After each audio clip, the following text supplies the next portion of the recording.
पराक्रम, वीरता और अदम्य शौर्य की जो उन्होंने परिचय दिया, उसके लिए फौज को मैं बधाई देता हूं। लेकिन अभी जब मैं सुन रहा था, ये जो अभी आतंकवादी मारे गए हैं, आतंकवादी मारे जाते हैं, हम सब पक्ष में हैं, लेकिन हर जगह राजनीतिक लाभ आखिरकार कौन उठा रहा है? क्योंकि मैं अपनी बात खत्म कर रहा था, अध्यक्ष महोदय ये पूछ रहे हैं कि आज महादेव ऑपरेशन पे मैं धन्यवाद क्यों नहीं दे रहा हूं।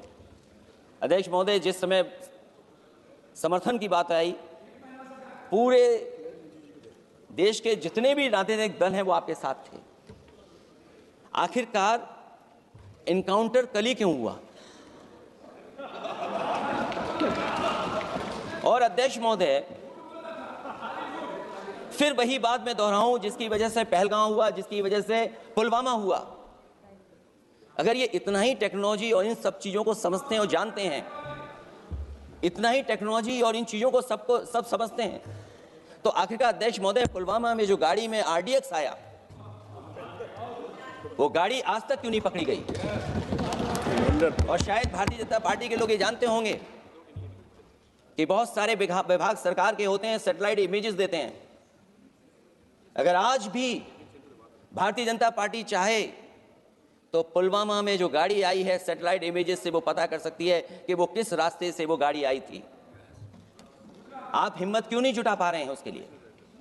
और फिर पहलगाम में किसी भी दल ने आपके साथ किसी तरह की राजनीतिक बातचीत नहीं की,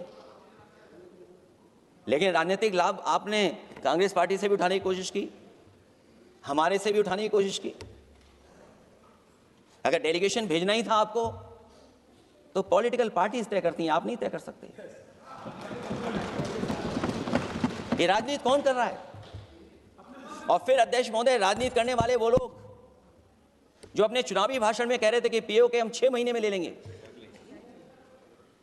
हम अक्साई चिन्ह ले लेंगे।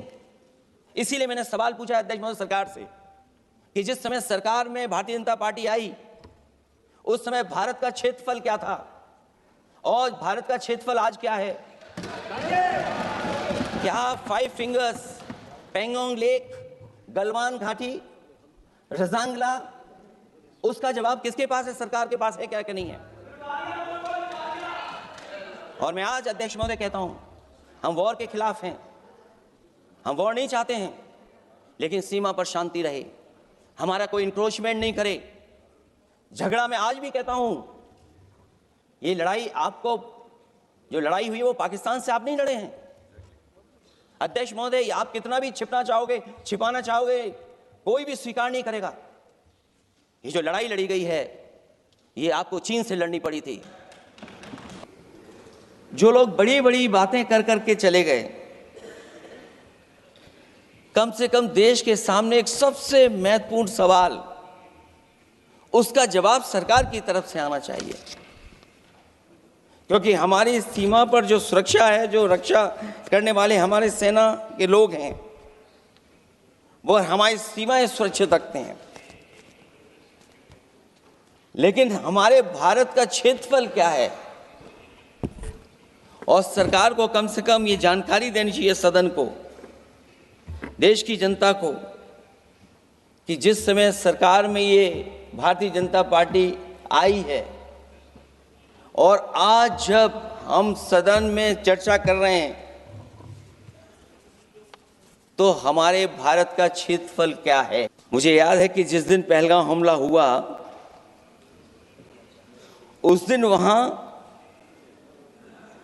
का हर पर्यटक पूछ रहा था, जो पर्यटक पूछ रहे थे कि खतरों के बीच मेरी रक्षा करने वाला कोई वहां क्यों नहीं था। आखिरकार ये सबके मन में सवाल यही है कि जिस समय घटना हुई, आखिरकार उन्हें बचाने वाला कोई क्यों नहीं था। और जो सरकार ये दावा करती है, 370 के बाद ये कहा सरकार ने कि भविष्य में कोई आतंकवादी घटना नहीं होगी, वहां टूरिज्म बढ़ेगा।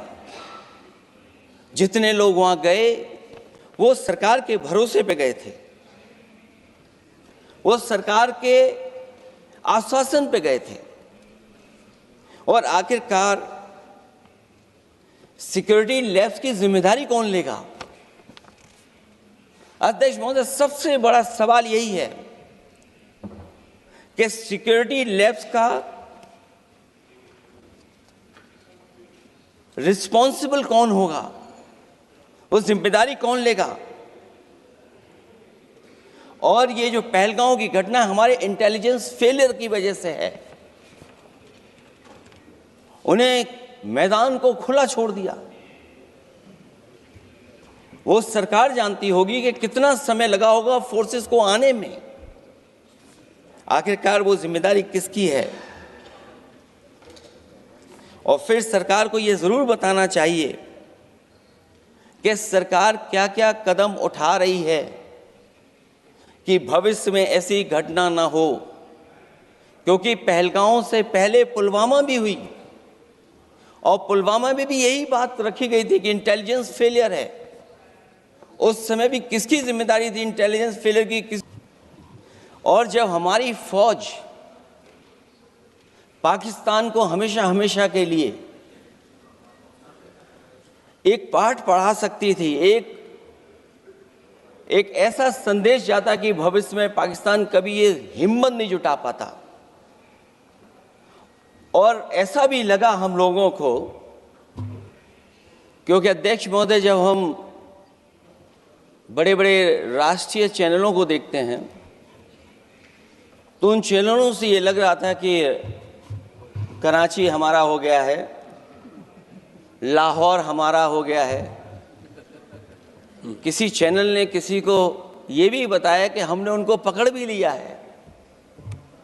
जो कमेंट्री, जो विजुअल्स थे, वो ऐसा लग रहा था कि अध्यक्ष महोदय अब पीओके हमारा हो जाएगा। हालांकि सरकार के इंजनों को मैं टकराता हुआ देखता हूं। हो सकता है ये मेरा भ्रम हो, लेकिन पीओके के मामले में सभी इंजन हमें एक दिखाई देते हैं। और जहां पीओके पे पहुंचने तक की बात थी, कुछ लोग तो पीओके पर ये कह रहे थे कि हमारा कब्जा हो जाएगा, 6 महीने का केवल हमें मौका मिल जाए। ये अफसर सरकार आखिरकार पीछे कैसे हट गई और क्या कारण था कि सरकार को सीज फायर का ऐलान करना पड़ा? अध्यक्ष महोदय, हमें उम्मीद थी कि सरकार सीज फायर करेगी, सरकार ऐलान करेगी, लेकिन इनकी मित्रता बहुत है, बहुत गहरी मित्रता है। और उसका परिणाम ये है कि इन्होंने अपने मित्र से ही कहा कि आप ही सीज फायर अनाउंस कर दीजिए, हमारी कोई ज़रूरत नहीं है, हम सीज फायर आपसे ही स्वीकार कर। अध्यक्ष महोदय, मैं भारतीय जनता पार्टी के लिए बता रहा हूँ ये लाइनें कि मैं दुनिया को मनाने में लगा हूँ, मेरा घर मुझसे रूठा जा रहा है। मैं दुनिया को बनाने में लगा हूँ, मेरा घर मुझसे रूठा जा रहा है। इसलिए जहां हमें पाकिस्तान से खतरा है, उसकी सीमाओं से हमारा आतंकवाद आ रहा है, वहीं जो उसके पीछे खड़ा हुआ देश चीन, उससे भी हमें सावधान रहना पड़ेगा। और अध्यक्ष महोदय, हम सब समाजवादियों ने कई मौकों पर ये बात रखी और कही कि हमारा खतरा पाकिस्तान से नहीं है, हमारा खतरा है चीन से। न केवल वो हमारी ज़मीन छीन रहा है समय समय पर, बल्कि हमारे बाजार को भी छीनने का काम कर रहा है। इस सरकार को कहीं न कहीं आतंकवाद को और पाकिस्तान को लगाम लगाने के लिए 10 या 15 साल का ऐसा फैसला लेना चाहिए जिससे कि वहाँ से हमारा कारोबार कम होता चला जाए। और अगर हमारा देश महोदय कारोबार कम नहीं होगा तो हम अपने देश को आत्मनिर्भर भी नहीं बना पाएंगे। ये जो आत्मनिर्भर का नारा है, कहीं ऐसा तो नहीं ये नारा कुछ व्यापारियों को लाभ पहुंचाने के लिए हो रहा हो क्या व्यापार और राजनीति का संबंध ऐसा हो सकता है कि दोनों एक दूसरे का लाभ उठाएं? और याद रखें कि अगर हमें पाकिस्तान से खतरा है तो चीन राक्षस है, वो हमारी जमीन और हमारी बाजार दोनों छीन लेगा।